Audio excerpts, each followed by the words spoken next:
If you are interested in learning how to get better about your tech organization and how to streamline your process when you're traveling, this video is for you.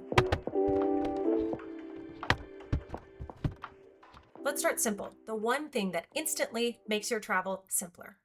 So let's start off first with the most obvious one. This is my MacBook. So this is a MacBook M3 Air. It is a 15-inch. It is a little bit larger than I used to have. I used to travel with a 13-inch, and my husband put this cool little wrap on it because I am a little bit clumsy.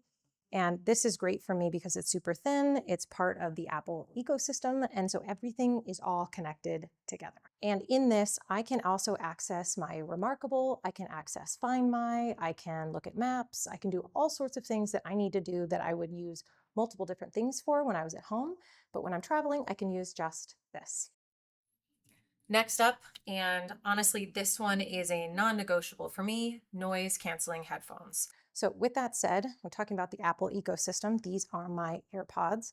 So you don't have to have specifically AirPods or Apple branded products, but I like to use these specifically because it's part of the Apple ecosystem and I like how small they are. But these are great for noise cancellation. I also like them because if you're trying to sleep and there's noise in the background and you don't want to hear everything that's going on, put these in. If you're a side sleeper, pro tip, put in an AirPod in one ear and then an earplug in the other. So that's what I recommend for that. Now, what I would not recommend, these are awesome when I am editing. They are super great. They are noise canceling. They just go right over your head like so. Although if you're a glasses wearer, you can see where this sort of can become a problem. They kind of pinch into my ears. And I have found that when I wear these on the airplane because of the noise cancellation, if I move my head right or left and sort of break the seal essentially that goes on top of my ears, then it kind of does this weird I hate it. So I would not travel with these. They are incredibly heavy. I've heard great things about the Beats and the Bose over the head. But honestly, when traveling, this is the best for me. I know it sounds basic, but hear me out. You know, when you're exhausted from a long day of traveling and you just need to charge it and your watch, but somehow the single cord that you needed has disappeared. It is somewhere in the bottom of the black hole that is your travel backpack. Here's my little secret. I get a pouch with compartments. This is my holy grail. This is the easiest thing, I think, to keep track of all my stuff. If you've noticed in my videos before, if you've been around for a little while, I'm not a minimalist and I'm not very good at minimizing for travel either. So I've learned that if I typically keep to one color scheme and I typically keep to one specific home for each thing, I won't lose it. So this is just a cheapie, I want to say I got this from Target, little tech pouch. You don't need anything special or super expensive. You just need one thing that can expand so that you can actually fill it with additional things. So this has two separate sections. So you'll see in the first section, I have cables, charging cables here. I also have my laptop charger, which, I very rarely ever use. In fact, I think this is Sean's because it's not the same color as my laptop. And I also have another backup Apple Watch charger. He's got his Apple Watch, I've got mine. So this is my external hard drive. This is an SSD. This is my little guy. This is 500 gigs. And these are my little connectee cables that I can take and actually connect them directly to my laptop. I can connect them directly to my phone. So if I decide that I want to film on the go and I want it to go directly to this instead of into the cloud or instead of into my phone, this will actually save it externally. A tech item I would never ever travel without are my AirTags. So, and here I have my passport holder, and then I also have an AirTag. The cool thing about this passport holder is it actually holds my AirTag. So I actually always know where my passport is. So the AirTags themselves, you typically can buy them 4 per pack. You can buy them at Best Buy, you can buy them on Amazon, you can buy them on Apple, wherever. And they actually have a little battery inside. And with that little battery, you can actually replace it when they're starting to die. And you'll actually know when they're starting to die because they start to chirp, and you'll try to figure out through, the bottom of your closet where the heck they are. They're almost always going to be in your luggage. So also with this passport holder, you've got several different areas where you can put in cards, you can put in your physical printed, luggage receipt. People print stuff. So here this is. I will not travel without a passport case that has an AirPod connected to it.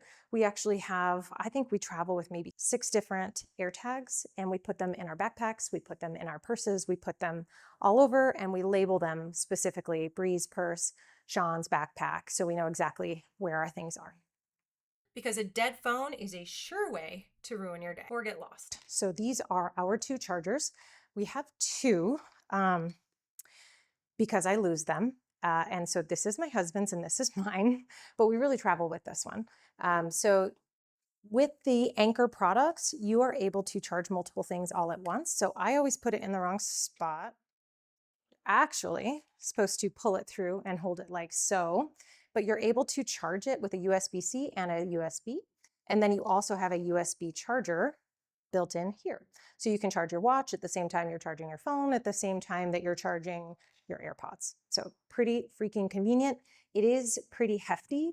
You don't want to make the mistake of buying those lighter ones that you sort of like slap to the back of your phone, because when you do that, they tend to run out of juice in like 2 hours. It doesn't even last you an entire flight, or it doesn't even last you an entire day.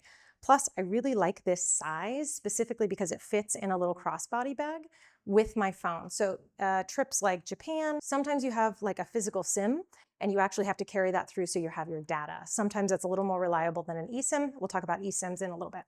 Then we also have this big papa.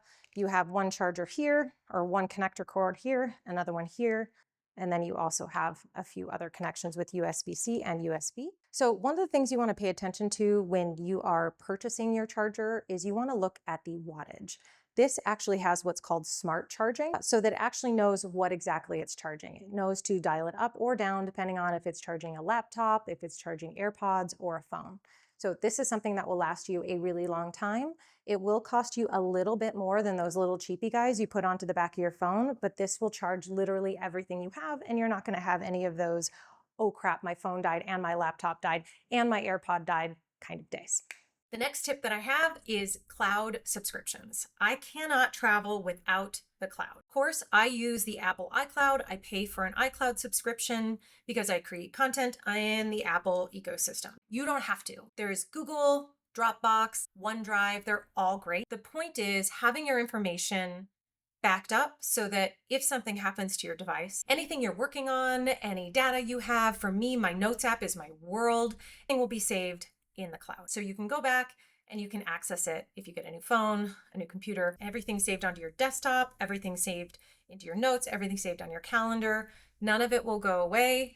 None of your photos. So if you have your photos backed up to the cloud, nothing can happen to them.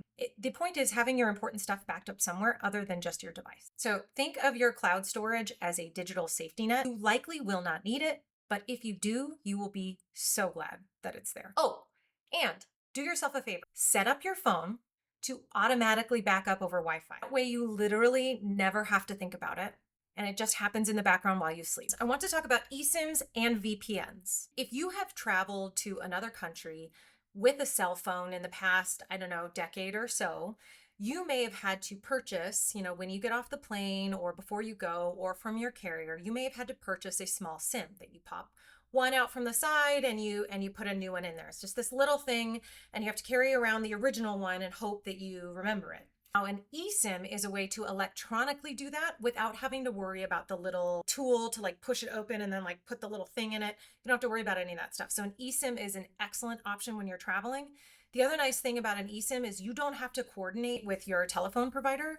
All you have to do is download the eSIM, select the area that you want to be in, and then automatically, once you land, you instantly have data. So you're not paying the roaming charges or whatever $10 a month or $10 a week it is that they charge you, Verizon, T-Mobile, whoever are going to charge you for being in that other country. If you have learned even one thing here today, please don't forget to hit the like button down below. And if you've learned maybe 2 things today, then consider subscribing to Wander with Bree. When you subscribe, it tells the algorithm that people like you are interested in the content that I'm creating. And then it serves it to them, and it allows me to continue to create more content. And it tells me that people like you are interested. So please remember to like and subscribe if you feel like this type of video is beneficial for you. So with that, while we're talking about tech, let's talk a little bit more about VPNs. So your data is not necessarily safe at all times, especially when you're in public spaces and maybe sharing public Wi-Fi. So this is why you use a VPN. It sounds like complicated and it sounds techy, and trust me, it's not. Anytime you connect to hotel Wi-Fi, the airport Wi-Fi, you're basically announcing all of your personal information to anybody else that's available to also connect. A VPN is like putting a privacy fence around your internet connection, protecting your data, your logins, your information. So if you've never tried a VPN or an eSIM, don't be intimidated. So if you're traveling specifically for longer periods of time where you know you're going to be using data, you know you're going to be using Wi-Fi, definitely take care of your information, take care of your data. You don't need to find out that your bank account was hacked and you joined the Wi-Fi at the Barcelona airport, right? No shade to Barcelona. And because you know, I cannot resist talking about AI, number 7 is sort of a cheater. It's sort of 3-in-1. I want to share 3 ways that using AI has completely changed how I approach travel and how I approach my trips now. So, mini tip number 1, I use AI, specifically ChatGPT, for brainstorming and structuring activities on my trip. I also use it to figure out from the activities I want to do in which part of town I should stay. So instead of starting a blank page, I will start with ChatGPT and ask something like this. Give me a 3-day Barcelona itinerary with great food, some culture, and built-in rest time.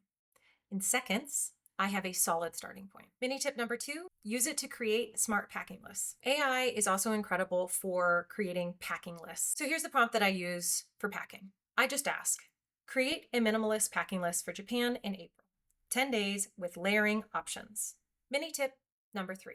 And this is probably my favorite tip that I'm going to give you today. AI helps with these random questions that you may not think to ask. Things like, compare these 2 hotels beyond just the Google review. But instead of 3 hours of research trying to figure out which general area, which hotels you need, you can very quickly say, hey, tell me the things that I don't know. So when it comes to using AI apps like ChatGPT or Perplexity or Claude, the key is knowing how to ask the right questions, or you may have heard of the term prompting, knowing how to prompt the AI. As we've talked about before, ChatGPT, Google AI, Perplexity, Claude, they are not Google and they don't work like Google. So you have to refine it to be exactly what you need it to be. These are the only 7 items I believe that you absolutely have to have besides your phone if you are traveling tomorrow.